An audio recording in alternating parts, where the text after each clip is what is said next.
Welcome to the Working in Real Estate webinar. I'm your host, Carlie Barnett. Join me as we dive into the dynamic realm of talent acquisition and uncover insights that will reshape your approach to both working in real estate and recruiting to build your business. Get ready to be informed, inspired, and empowered. Recruit and Consult acknowledges the traditional owners of land and waters that this webinar is recorded on. So today on our webinar series, we are going to talk to the lovely Jess Whatman from Agentsync about what type of assistant you need in your business. Jess, tell us a little bit about yourself and your business, and then we'll get into the chat about all things assistants. Yeah, perfect. Well, thank you so much for having me. I have had 20 years of real estate experience, the majority of that on the upper north shore of Sydney. Yep. And it was so I've done all sorts of operations in real estate and sales admin, a lot of that behind the scenes work. And part of my role at one of the larger agencies on the upper north shore was to go over the Philippines and learn about outsourcing and how to really streamline the business to free up the onshore staff to really do what they should be doing and have that communication with vendors and landlords, prospecting, all of that sort of client-facing work, and leave all that back-end admin, support, marketing to people in the Philippines. So that was my role, to go over there, figure it all out, and it was very new 8 years ago. And so I did that in many of the departments in that office, and that's where I guess I fell in love with the whole aspect of scaling a business using VAs, but also, like we're here to talk about today, the role of onshore staff versus VAs and how it might work together. So I guess when you going across to the Philippines and looking at these offshore staff that you could add into a business on the North Shore of Sydney, did you think, hold on a minute, am I replacing myself here? Am I recruiting and training my replacement? 100%. That's exactly what I thought. They said to me, we're not replacing your job. We're not replacing any jobs. And I was thinking, yeah, right. Like, as if, because that was, I guess, when you hear about offshore staff, it's always, save our jobs and, all of that sort of talk. So I was 100% thinking I was going over there to train someone to do my job. But it wasn't until I was over there and, they're not at that sort of level of being like a manager or, having the right skills to communicate back then effectively with vendors and things. So I knew there was always going to be a place for me and to learn how to do that, to work with both sides of the onshore staff and offshore staff. It's quite powerful. So I guess that training and onboarding is something that we'll have a bit of a chat about later. But I guess first and foremost, what are the benefits of working with an assistant? And, I can talk all day about, why it's so great to hire an assistant. It's what we do all day, every day. And probably the same for you on that VA side. I guess from what you're seeing, what are some of those benefits? If I'm an agent and I'm looking at further building my team, I might already have some people in my team, or I'm getting my first assistant, what are some of the tasks they could do? What are some of the benefits that they could add? I know we've talked about some amazing case studies over the years that some of your agents have experienced. What's so great about working with, that VA for someone's business? Yeah, so obviously the one of the biggest ones is the cost. So to have that support at a really cost-effective, it's a really cost-effective solution to having that support. But definitely, we often find that assistants, especially in real estate, they've got a bigger goal of being an agent themselves or always chasing more money. So to have an assistant with you and maybe they're doing a bit of prospecting and, they don't really want to do that database cleaning, the boring admin, boring marketing. They might enjoy a little bit of it, but most of the time they're really hungry for, moving into being their own agent or doing more of that sort of on the phone prospecting so they can learn that way. So I always find that having someone like that, onshore next to the agent, works really well. But then having the offshore person to do that boring stuff that no one wants to do, but they actually love it. They love having that really task-driven procedure to follow. And if you give them a KPI of like, I need you to clean 3 streets in my core area by the end of the day and give me a phone list, they make sure they get it done. So that's definitely a huge benefit. You're not going to get someone that's bored of the role within a couple of months and, you know, go and work for someone around the corner for a little bit more. It just doesn't happen. So cost, and obviously having someone on your team that's going to do that boring stuff, which is so important. But we just find, not a lot of people here in Australia want to do that sort of thing anymore. And if they do, then you're still paying, you know, $50 an hour for, or, you know, whatever it is. It's still a lot of money. Yeah, I would agree. I think that's like in the current market that we're in, and I recruit across Sydney and Central Coast. I know you work with a lot of businesses there, but wider as well. The cost of an assistant is, you know, where things start to come into question because, you know, people are demanding more. They're also demanding a lot more flexibility. There's certain tasks they do and don't want to do.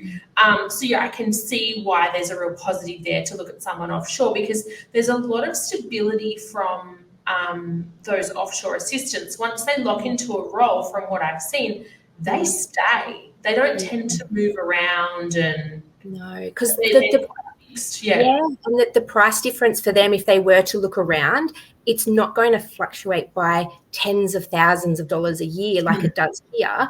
It might be a dollar or two more. So for them, they've got an Australian client, which they love, because the alternative for them is an American client, which is the graveyard shift for them overnight. So to have an Australian client that pays well, you know, most of us are lovely people, so they really enjoy working with Australian people. They just don't, like, if they like working there and getting paid well, you almost like have them forever. So that's really, really lovely. But I guess another thing to add is that when you're hiring onshore, it's those hidden costs. I think maybe you don't think about at the start. Like you've got computers and desks and office space and super and, you know, all of that sort of stuff that sometimes isn't like taken into consideration when you think, oh, I'm just going to hire this person for $60,000 a year. It's not actually $60K a year. It's, you know, it tends to be a lot more. So you don't have that with the offshore assistant. And that's why I say it works really well to have an onshore assistant that can help you make more money. So prospecting, doing their own appraisals, getting some listings. So they're kind of paying for themselves or making you more money. And then you've got someone relatively inexpensive doing, you know, everything else.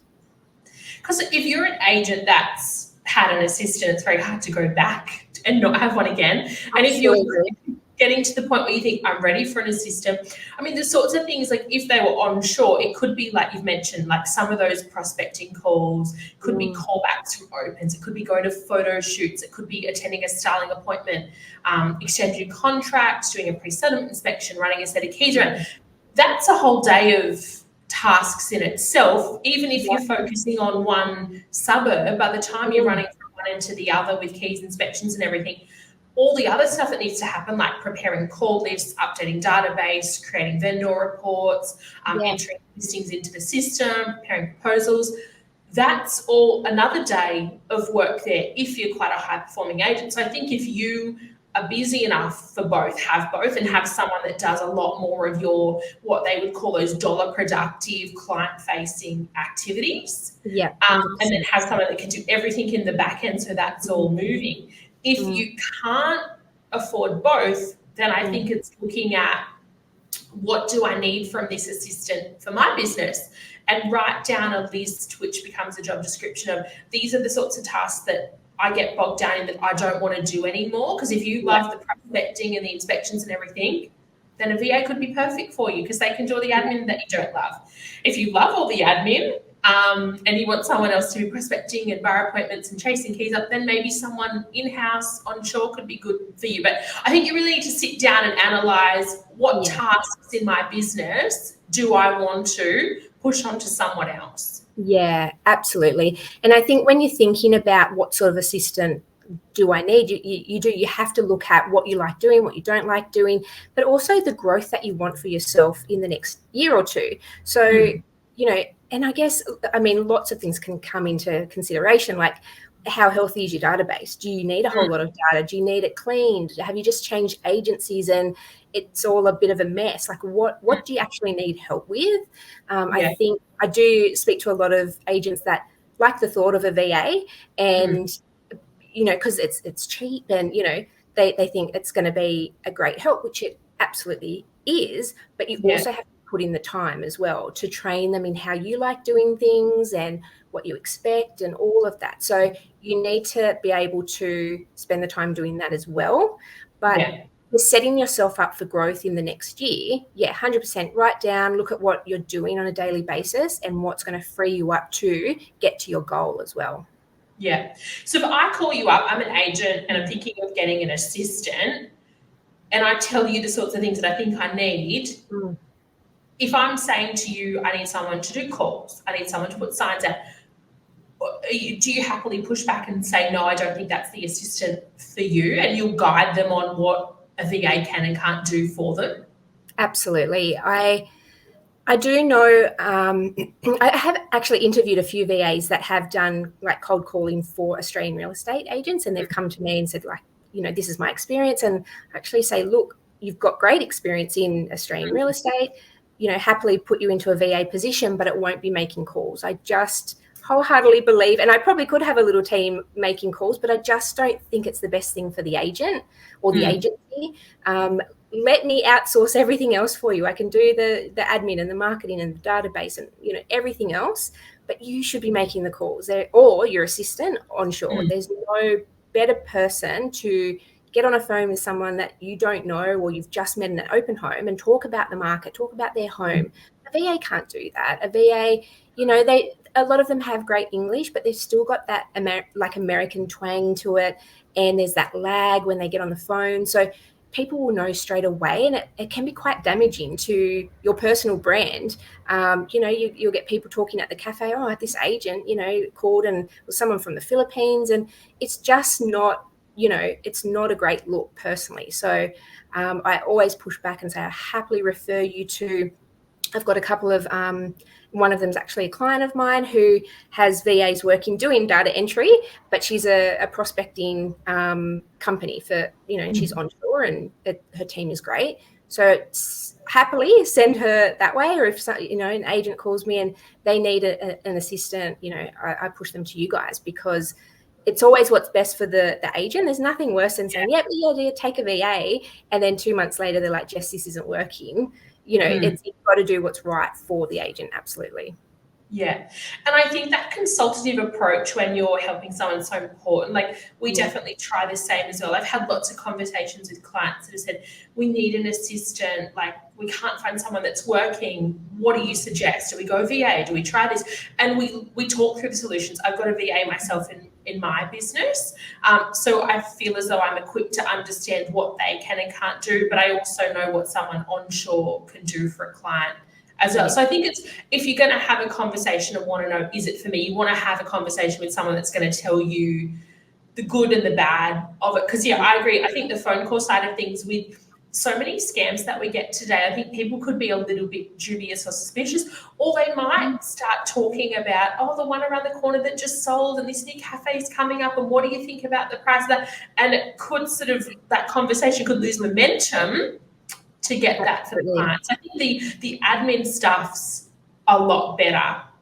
Definitely. Oh, absolutely. And they're good at that. They're really good at, you know, especially if there's proper procedures and guidelines and all of that, they really like to just follow that procedure to make sure it gets done properly. So, you know, the admin, the marketing, the database work, you know, I've got a couple of VAs, even because they've been doing it for so long, and their email, like their language and everything is great. They're doing that vendor report, emailing the vendor, and the vendor knows they're from the Philippines, but I think because they're so good at that side of things, the vendor's fine. But the calls, no, I just don't agree with it. Well, that's, I guess, as an agent, like, that's your craft and that's your money. Like, bringing on the listings, doing the prospecting calls or the negotiation or the touch base points, that's what you should be really good at. You probably shouldn't be great at admin as an agent. Like, you should be okay at it. Absolutely. But you shouldn't be great at it. You should be really great at the other salesy tasks. Absolutely. So, yes. obviously, like, understand the benefits of assistance.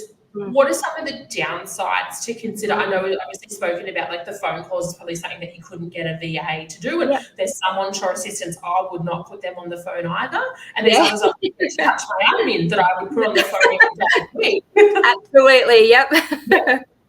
So I guess, like, if we were saying, okay, one or two things that you should keep in mind when it comes to VA that might not work for you, what could be those things? I think you said time difference before. It's not much, but there is a slight time difference there. Yeah. So there's, with us being in daylight savings at the moment, there's 3 hours from Sydney to the Philippines. I've got clients in Perth. There's actually no time difference for them, which is great. Some of the other negatives, I think they just probably need a little bit more hand-holding. And you would know, you've got a great VA, but there are certain times when it's like, oh, what are they doing? And they're on the other side of the world. Their culture is to not speak up because they don't want to be seen as doing the wrong thing or asking too many questions. So there will be times when you won't hear much and you're like, is everything okay? And they're really thinking about the task or Googling how to do it because they don't want to upset you. Really, that's what it comes down to. So there can be that little bit of a barrier of just them feeling comfortable with you to speak up. But it's also really on the agent and on us as well to be like, is everything okay? Do you have enough knowledge in this certain thing, or have I given you enough training? Because you could do training with them and they go, yep, I understand, but they don't really, they just don't want to say it. So you've got to, that first couple of months, it can be quite you might think, oh my god, this is really painful and it's not working. But if we know that they're the right sort of VA and you 100% have the right task to give them, we just have to work on maybe time management or just speaking up. And I know with the team that I've got working directly for me, there's a couple of them there that it took a little bit of time, but I was like, I know you're the right person for this job. So let's, just spend a bit more time. And now, like, they just run everything and it frees me up to do more lead gen. So it's really not like, getting someone in Sydney, an assistant that can just has worked in real estate for another agent for 10 years. They're going to slip right in and, you're not going to feel much, I shouldn't say pain, but like much. Plug and play. Hit the ground running. 100%. That's a great word for it. Plug and play.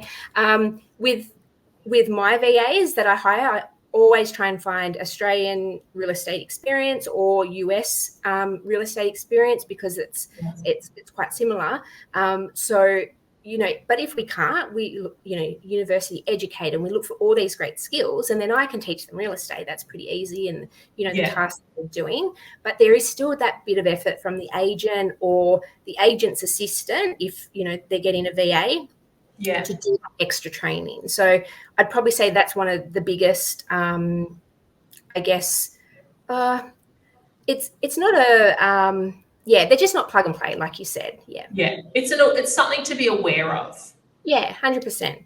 Like, you might absolutely get one that has loads of experience and can slip right in, but it doesn't come as easy as it does here.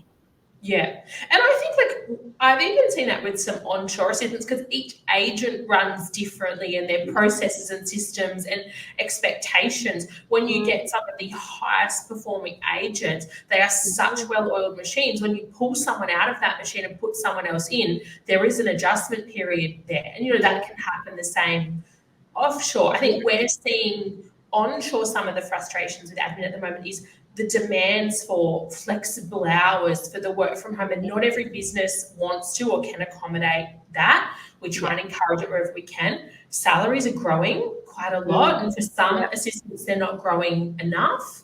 And sometimes there's tasks that they don't want to do that form their role, like that data entry, and they can be the things that slip, and 6-12 months can go by before you realise, hold on, no one's been updating my database or sending out market reports or doing this, and you've just lost all of that passive prospecting that's going on in the background. So there can be that I guess awareness that you need to have for an onshore assistant too, that can also need some training and some onboarding. But I think with the climate that we're in and the lack of talent in the market and the fact that unemployment rates are still so low, you should be broadly looking at all options. If it's onshore, if it's offshore, if it's flexible, if it's full-time, if it's paying that bit extra for the plug and play, or if it's, I've really got to watch my budget, so I'll put a bit of time aside to train someone up that meets the budget of what I've got. It's really having a look at this, because I think the days of,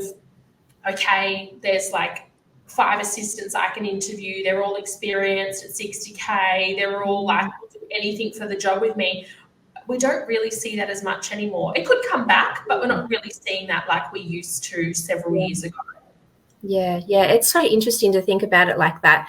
And I really think I was saying to you earlier, like the whole agent with an assistant that is doing the prospecting, or the buyer work, the dollar producing activities, and you get the do everything else. If you can afford to have both, but also have KPIs and things in place for that assistant, so they're actually kind of paying for themselves if they're bringing in listings. And if you can afford to have both, that's when it is incredible. The agents that I have that are just absolutely killing it with a VA, that's what they have, the setup that they have, because it completely frees them up to literally make 200 calls a day, or go and have coffee with some big developer or something, and we've got the associate almost managing the VA, because it's, at the end of the day, it could be their, it's can be their role to like email the vendor, or submit the marketing, or push the property live to the internet. So they've got to get the VA to do all those things so they can actually go, yep, I'm happy with that, let's send that live. So to have both, if you can afford it, incredible. And I think too, like if you've got an onshore assistant that's managing a VA, that's a really nice sort of like step up of responsibility to hone in some leadership skills, to give them that little bit of edge there. Some clients, see that as, okay, well, I don't really have anywhere else that I can push this assistant in the business, but I can give them some extra responsibility, teach them how to lead, and they can be wholly responsible for training and managing that assistant as well. Absolutely. And really that's what happened to me at that agency. It was like all of a sudden I went from managing, a few onshore to those people plus like 8 offshore assistants. And I was like, oh my God. And at the time I was like, what is going on? But now I look back and I go, wow, what a learning curve. Like I learned so much. And, it would be the same for them, because you don't think about your processes too much until you've actually got to train someone else in them. So it can really be that sort of level up for the associate as well. Yeah. And a couple of conversations I've had recently with clients is around, okay, if we're hiring someone in an EA or an ops role, have they ever had exposure to working with VAs or onboarding VAs? Now, that's a new conversation that I'm having, and it's only been in recent months, and it's probably going to gain more momentum. But it's quite interesting to see that offshore assistant is adopted by more businesses, and it's complementing who's in-house, but we're also now, instead of saying, have they used Agentbox or Box and Dice or CoreLogic or HomePass, or have they, done callbacks? Have they worked with a VA? Have they onboarded or trained or managed a VA? So now that's becoming a skill set that we're being asked about. Yeah, that's amazing. That's incredible, because it was only, a couple of years ago, and even I still get it now. Sometimes people are like, what's a VA? Like, what is that? They just think of this Telstra call center type sort of atmosphere. So the fact that it's becoming, more talked about, and especially in the smaller sort of country offices, they're really, they're really taking it on board. Whereas previously it was like the bigger, McGrath head office that would have an offshore team. Now you're seeing it in the little offices everywhere. It's great. Yeah, it's quite interesting. So I guess we keep like dancing around training, because I feel like this is like a whole conversation itself. Yeah. I know the answer to this, but I'm still going to ask you the question. Yeah. If you get a VA, do you have to fly to the Philippines and train them? Not at all. Unless you want to. When I was asked to go to the Philippines, I was like, oh my God, yes. It was honestly the best. And I do have clients that have been over there to meet their VA. I've had a client bring their VA out to Australia to spend a couple of weeks in the office. I just thought that was amazing. You don't have to. I think COVID's definitely taught everyone that you can do anything online. So I always say have some Zooms, even for the first couple of weeks, do it daily, like really build a connection with the VA. But Loom, is another great tool where you're videoing what you're doing. Like if you know on 2 weeks my VA is starting, get hold of Loom, download it, and literally record your screen as you're putting a new listing into Agentbox, as you're putting your marketing into, Campaign Track, or, whatever it may be, and just start building a little library of like how to do certain things. And then they've always got that to look back on and continue like learning from that. But you don't have to fly to the Philippines unless you want to, of course. Yeah.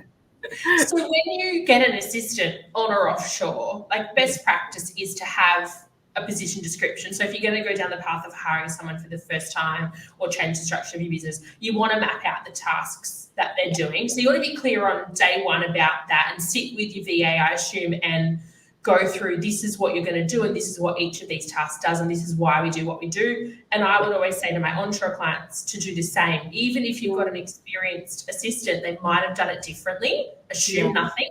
Sit down with them and go through that position description, task by task, and make sure they understand it the way that you understand it. Yeah. First and foremost. Yeah, absolutely. Couldn't agree more.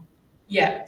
And then from there, obviously you want to develop like a training or onboarding plan. Like most businesses should have them. Not everyone does, but you want to block out some time, like you said, could be daily, to sit and show them tasks. It could be pre-recorded videos. I know when we onboarded our assistant, like there were, because obviously we're recruitment related, there was like training with Seek and our CRM system that was all pre-recorded outside of us that we had locked her in to do. So that allowed for throughout the day, I could still do my job, Claire could do her job, and our VA was like training away. And then we allocated some time later in the day to do some training where we're recording sort of one-on-one screen sharing. Do you think that that's sort of the way most people would most effectively on someone to still be able to do their job while training? Absolutely. I think it's pretty unrealistic to say I'm just going to not work personally for the next week or two so I can train this VA. Like you still got a day and you're obviously very busy. That's why you're getting a VA. But when we onboard a VA, we've got our Agentsync Academy, which also has training in it as well. Depending on what sort of tasks and things the VA is doing, I've got a little library myself now on, Agentbox training. I've got how to use ID for me and, clean different streets and things like that. So, we have that training, but we give the client an onboarding pack of like, this is our suggestions. Like we can only do so much onboarding into your business, but it's your business. You need to spend the time onboarding this VA and training them in how you like it done, or if you're working for McGrath or the agency, or what are their processes. So if you can spend 100%, block out some time to sit with them on Zoom and go through a few things, or if you've got like a pre-written document. Even tools like Trello, you could have a board of like, these are your daily tasks, this is your weekly task. On Wednesday, we need to, do this, and start mapping out what their week might look like. And put videos in there. You can put all your logins of Agentbox and click here and do your Agentbox training. You can set up, and I can actually help with a lot of that Trello board if I know that I'm going to be using Agentbox and ID for me and RP data and, Real Hub and all of these things. I can build that out to start with. And then it gives it like a center point for the agent and the VA to go, okay, here's some training, but now I need to actually show the VA how to do my particular way of, whatever it is. So, it's definitely, you need to map out that day for them, or the week, the first few weeks of training, what that would look like. Yeah. And I mean, you should be doing that with an onshore assistant as well, like an ideal week and time blocking, or, by the end of week 1, these are the tasks that I want you to know how to do. By the end of week 2, this is what I want you to know how to do. And sort of time blocking that. It's so important. I don't know the exact statistic. I forget it at the moment, but there is a statistic out there that's quite high around the success rate of a successfully onboarded staff member compared to someone that you just, there's your desk, there's your email, there's your phone, here's some training guides, off you go. to getting someone that lasts their probation and longer when you just invest that little bit of time with them over several weeks. Yes, some prospecting calls might slip and things like that might not get done. But if you do that, it will definitely set you up for success in the long run. And that's where you've got to have that. If you've got an assistant, you've got to have that conversation. If I don't have anyone else to train them, I've got to make this commitment to them and to myself to get this right. And I'm going to allow this much time in this time frame to have them trained up by. Yeah, absolutely. And, there's nothing worse when you start a job and you kind of don't hear from anyone. You're like, where are my managers? Like, what am I meant to do? Like, I've got an email, I'm just going to sit here. Is there something I should be doing? And we definitely find the VAs and the agents that are happiest, like together, working together, are those agents that are really, like, they're quite involved every day. Like, how's your morning been? Yep. Do I need to get back to you with any approvals? Or that communication is so important.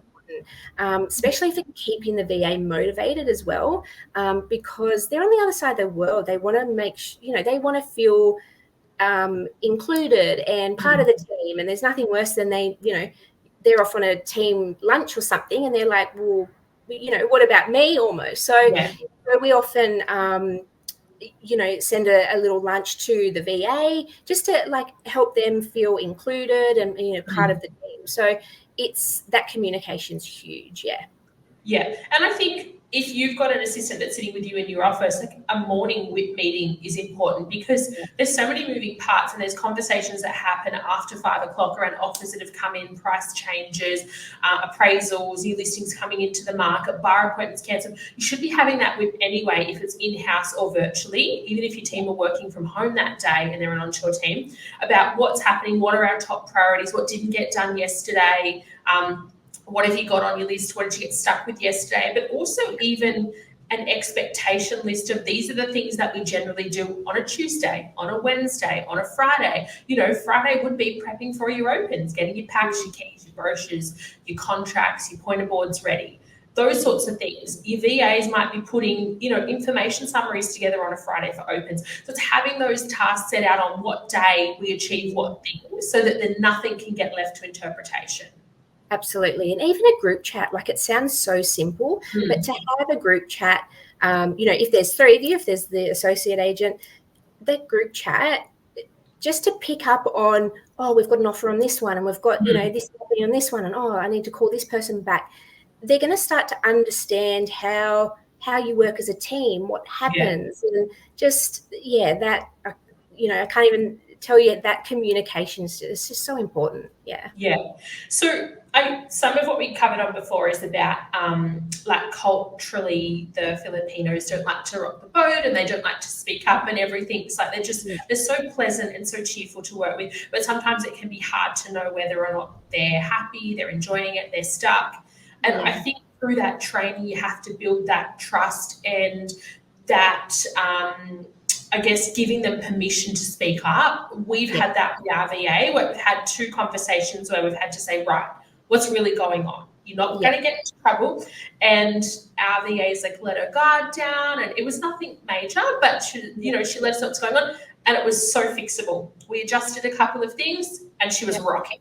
And again, it happened about a week ago. We adjusted a few things, and same in-house. You might notice that your assistant's running a little bit late, or they're a little bit grumpy, or, something's happened, or their work's slipping, or their attention to detail slipping, sitting down and saying, well, what's going on? And you might find out that there's something happening that's, stressing them out. They might be studying for their real estate license and trying to cram everything in and take all these late night calls and feel like they can't balance everything. Absolutely. And I think we take for granted that when you're in that office setting, you can pick up on that stuff so easily, and you can just call it then and there, like, what is wrong with you? Why are you so grumpy? Or, why haven't you done that report for that vendor? Or you can pick up on it straight away. And most of the time it's resolved, or they've let it all out and, you can move on. But with a VA, if you say, is everything okay today? Yeah, it's fine. But then their work's slipping and they're coming in late, or, not getting things done. And it kind of starts to build up.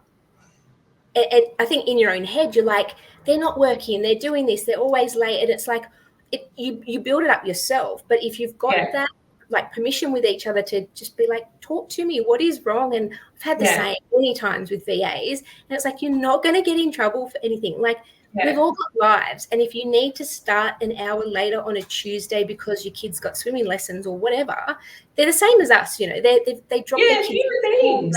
That's it. They've all got a life. So just tell us, and we can easily adjust things, and then everyone's happy again. But I think we let it build up to be this big thing. Yeah. Because they're not there next to us every day, and because culturally they're taught to like not show any of that to their client. They've got to, just be this person on a computer and get their job done. But at the end of the day, they're human, so these things happen. Yeah, business as usual kind of facade there. Yeah, absolutely. Yeah.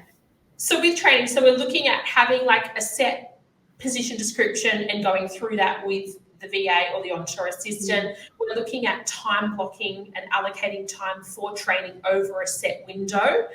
We're looking at anything pre-recorded that we can do before they start, or that we can lock them into with any of our software providers or service providers that they can train, so we can have some time in those windows to do our own work.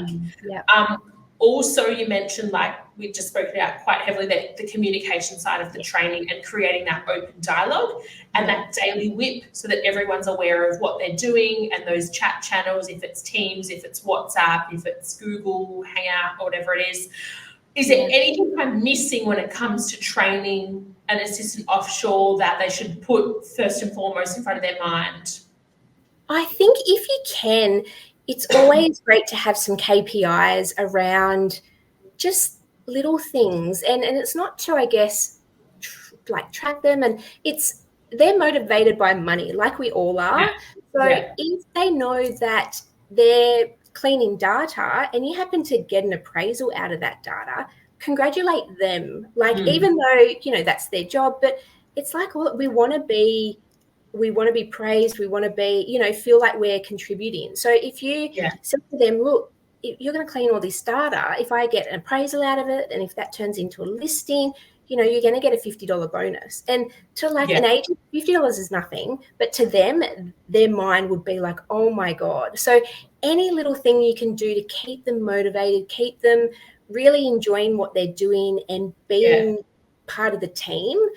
Because I guess, they might be working on things that obviously they can see what houses are selling for.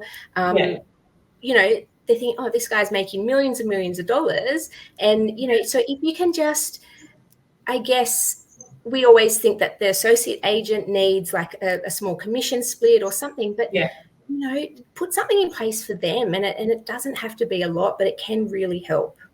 Yeah. So that recognition and reward. And I guess with that, you can set time. Once they're trained, you can say, right, if the whole of A to L streets are updated within the next month, there's a bonus in it for you. Or if we can get this done with no bonus updated, I'll then move you on to the next project. So having those sort of set milestones, and sometimes having those rewards in place, because they are still just as ambitious and motivated by money, like most of us are that have worked in that property space. Yeah, absolutely. Yeah. So I guess there's a place, I'm learning, for an onshore assistant, administrator, PA, marketing coordinator. We still need them. There's a place for them. And there's a place for a VA to complement that and make a workplace more efficient and effective. So you can have both. You don't need to make a choice. You can make a choice if you want to, based on what suits your business. Yeah, 100%. Yep, absolutely. Excellent. Well, thanks so much, Jess. It's been great to learn all about the extra VA stuff that I didn't already know through my lovely VA. To give some other insights on the admin side. And if anyone wants to get in touch, we'll make sure we include Jess's details in our notes from our webinar. Perfect. Thank you so much for having me. No worries. Thanks for tuning in to this episode of the Working in Real Estate webinar. Feel free to share your thoughts, questions, and suggestions with us. We would love to hear from you.